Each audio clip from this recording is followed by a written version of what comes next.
एक बहुत महत्वपूर्ण विषय है। संघ प्रमुख ने कहा कि हर मस्जिद के नीचे मंदिर नहीं ढूंढना चाहिए, लेकिन उत्तर प्रदेश और राजस्थान में विवाद जारी है। कई जगह तमाम विवाद हो रहे हैं। वहां पर संभल में तनाव जो है वो कम होने का नाम नहीं ले रहा है। आपकी टिप्पणी इस पर? मुझे लगता है कि पूजनीय सरसंघ चालक जी जो कहा है वो निश्चित रूप से दूरगामी दृष्टि से वो उन्होंने एक सार्थक बात बताई है और उसी बात से ही हम लोग समाधान की ओर बढ़ सकते हैं। निश्चित रूप से इस देश में मैंने जैसे कहा कि बहुत सारी स्मृतियां हैं और वो सच्चाइयां भी है, तो इन पर चर्चाएं तो होगी मुझे लगता है, और चर्चाएं होगी। हम आराम से उन बातों के भी संवैधानिक तरीके से समाधान ढूंढ सकते हैं, तो उन तरीकों को लेना चाहिए। पूजा स्थल अधिनियम 1991 पर आरएसएस के विचार क्या है? मामला सुप्रीम कोर्ट में है। सवाल है कि क्या संघ चाहता है कि पूजा स्थल अधिनियम कानून को मजबूत किया जाना चाहिए, इसमें सुधार की गुंजाइश है?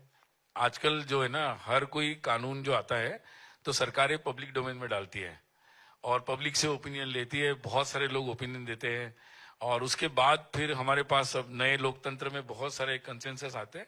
तो संघ कोई ऐसे हर विषय पे ऐसे कोई एक्सपर्ट भी नहीं समझता और फिक्स ओपिनियन नहीं रखता है। क्लोज्ड बुक वाला सिस्टम संघ में नहीं है, ओपन बुक है। तो हम लोग भी समाज में जाते हैं, बहस करते हैं, कैसे रास्ता। हमारा एक ही उद्देश्य होता है कि कोई बातचीत से कोई रास्ता निकलता जाए हर विषय में।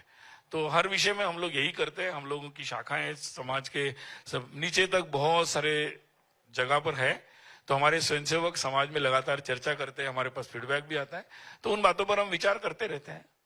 तो ये अभी तो कोर्ट में मामला है, चलने दीजिए।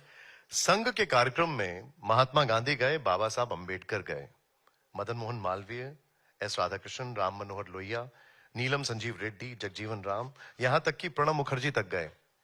क्या संघ बेहतर भारत निर्माण के लिए आज के विपक्ष को न्योता देना चाहेगा? क्या राहुल गांधी, अरविंद केजरीवाल, अखिलेश यादव और ममता बनर्जी जैसे नेताओं को न्योता देना चाहेगा?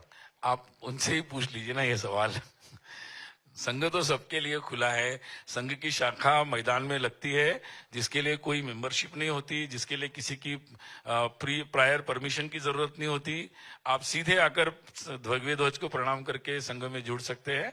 तो संघ बहुत खुला है और सबके लिए खुला है। नहीं, लेकिन क्या आप राहुल गांधी को किसी कार्यक्रम के लिए न्योता देंगे? कौन सा कार्यक्रम है, कहाँ है, किसको कब बुलाना है, वहां के लोग तय करते रहते हैं।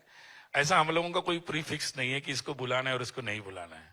अच्छा, ठीक है, मतलब दरवाजे खोले हुए हैं। एक आखिरी सवाल। एक आरोप विपक्ष लगाता है कि आरएसएस देश की संस्थाओं पर कब्जा कर रहा है। ज्यादातर संस्थाओं के मुखिया वो हैं जो संघ की विचारधारा से जुड़े हुए हैं। ऐसा है कि संघ कोई अलग कोई संस्था नहीं है समाज में। संघ पूरा समाज में ही, समाज को ही संगठित करने के लिए निकला हुआ है और समाज के सभी लोगों तक संघ पहुंच रहा है। मुझे लगता है कि किसी भी स्थान पर, किसी भी संस्था पर जाने का कोई एक क्राइटेरिया होता है, उसकी एक प्रोसेस होती है और मुझे लगता है वो भी शायद अच्छे से जानते होंगे। उन्होंने शायद प्रोसेस को कट करके बहुत लोगों को पहुंचाया होगा, इसलिए शायद उनको लगता होगा ऐसे। लेकिन मुझे लगता है कि इस देश में लोकतंत्र है, व्यवस्था है, कानून है, तो मुझे लगता है एक प्रोसेस है उसकी। उस प्रोसेस से बहुत सारे लोग जाते हैं। हो सकता है उसमें कुछ स्वयंसेवक हो। बहुत बहुत शुक्रिया, आपने हमारे लिए समय निकाला। जोरदार अच्छा। तालियां हो। और आपने सभी सवालों के जवाब हमें दे दिए और एक क्लैरिटी यहां पर मिल गई है। लेकिन मैं यहां पर आमंत्रित करना चाहूंगा पारितोष जी को, हमारे मैनेजिंग एडिटर को। धन्यवाद आप सब लोगों को भी, नमस्कार। वो आपको जरा सुमेरा शॉल।